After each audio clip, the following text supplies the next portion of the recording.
5 মিনিটের উপায় যেটা জীবন বদলে দেয়। সহজ ভাষা ধর্মকথায় আমরা এরকম বিভিন্ন রকমের টোটকা টিপস তুলে ধরি, যেগুলো আমাদের প্রাত্যহিক জীবনে চলা বিভিন্ন সমস্যা থেকে আমাদেরকে বার করে নিয়ে আসতে পারে। সেই রকম একটা পর্ব নিয়ে চলে এসেছি আমি, আচার্য ঋত্বিক চক্রবর্তী। সহজ ভাষা ধর্মকথা এই নতুন পর্বে আপনাদের সকলকে জানাই সুস্বাগতম। বন্ধুরা, আপনারা প্রতিদিন যদি এরকম পর্বগুলো দেখতে চান, যেগুলো আমাদের জীবনে জটিল সমস্যার সহজ সমাধান আপনাদের হাতের কাছে নিয়ে চলে আসবে, তাহলে অবশ্যই সহজ ভাষা ধর্মকথাকে সাবস্ক্রাইব করে পাশে থাকা বেল বাটনটা ক্লিক করতে কিন্তু ভুলবেন না। বন্ধুরা, আমাদের জীবনের অনেক সমস্যার উৎস কিন্তু আমাদের বাড়িতেই লুকিয়ে থাকে, আমাদের বাস্তুতেই। সেই রকম একটা সমস্যা হচ্ছে স্টিলের আলমারি, লোহার আলমারি বা সিন্দুক। বন্ধুরা, আমরা লোহার আলমারিতে বা সিন্দুকে বাড়ির লিকুইড ক্যাশ, যেটা আমরা সবসময় খরচ করছি, সেরকম টাকা পয়সাগুলো রাখি, গয়নাগাটি রাখি বা অনেক সময় বাড়ির দলিলপত্র রাখি। লোহার আলমারির প্রত্যেকটা বস্তুর যেমন একটা করে গ্রহের সাথে কানেকশান থাকে, সেরকম লোহার আলমারি বা স্টিলের আলমারিতে কানেকশান থাকে শনি গ্রহের।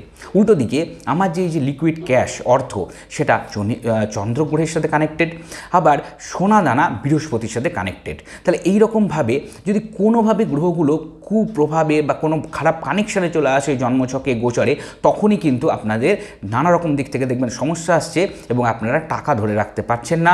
গয়নাগাটি বন্ধক দিতে হচ্ছে, অনেক সময় দেখা যায় জমি জায়গাও বন্ধক দিতে হচ্ছে, টাকা নিয়ে আসতে হচ্ছে সেখান থেকে বা বিক্রি করে দিতে হচ্ছে।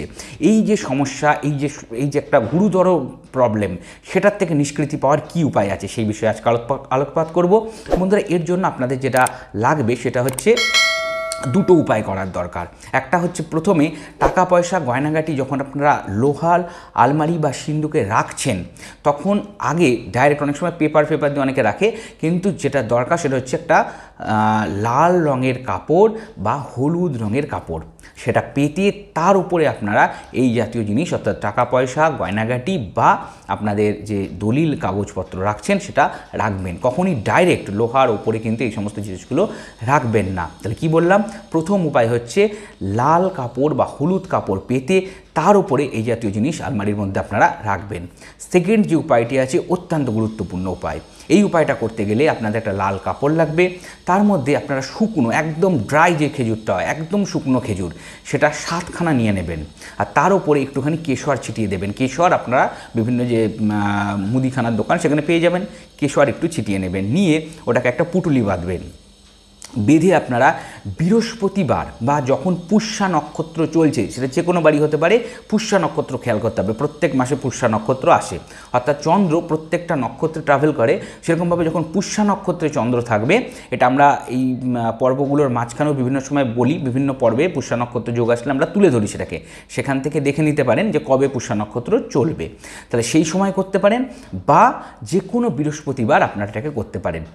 ড্রাই খেজুর লাল কাপড়ের মধ্যে মুড়ে, তার উপরে একটু কেশর দিয়ে ভালো করে মুড়ে নিয়ে, বা একটা লাল কাপড় পাতলেন, ড্রাই 7খানা খেজুর রাখলেন, একটু কেশর দিলেন, ভালো করে কাপড়টা মুড়লেন, একটা পুটলি মতো হলো, সেটা আপনারা আপনাদের যে আলমারি, স্টিলের আলমারি যেখানে ক্যাশ রাখেন দেরাজ, সেখানে আপনারা ঢুকিয়ে বন্ধ করে দিলেন। তাতে কিন্তু এর যে স্টিলের আলমারির সাথে যে কানেকশান, খারাপ কানেকশান জ্যোতিষগত দিক থেকে, এবং এই যে তার ফলে যে কুপ্রভাব, সেটা আপনাদের কাটতে শুরু করবে। আপনাদের হাতে টাকা পয়সা থাকবে, বাজে খরচ হবে না, বন্ধক দিতে হবে না, জমি জায়গা গয়নাগাটি বিক্রিও করতে হবে না কোনো হঠাৎ প্রয়োজনে। অত্যন্ত সহজ উপায়, কিন্তু অত্যন্ত কার্যকরী উপায়। আশা করব আমার প্রত্যেকটা দর্শক বন্ধু এর ফলে উপকৃত হবে। যদি পর্বটা ভালো লেগে থাকে, অবশ্যই একটা লাইক দিয়ে উৎসাহিত করুন। আর সহজ ভাষা ধর্মকথায় এরকম আরও পর্ব পেতে সহজ ভাষা ধর্মকথাকে সাবস্ক্রাইব করে পাশে থাকা বেল বাটনটা ক্লিক করতে কিন্তু ভুলবেন না, যাতে পরবর্তী ভিডিও নোটিফিকেশনগুলো আর মিস না হয়ে যায়। আর আমাদের সহজ ভাষা ধর্মকথা পরিবারের একটা ফেসবুক পেজও আছে, ওখানে বিভিন্ন মন্ত্রতন্ত্র নিয়মিত দেওয়া হয়। ফেসবুক পেজটাকে একটা লাইক দিয়ে রাখুন, আশা করি সেই ফেসবুক পেজটাও আপনাদের উপকারী লাগবে। সকলে ভালো থাকবেন, সুস্থ থাকবেন, দেখা হবে পরবর্তী পর্বে। নমস্কার।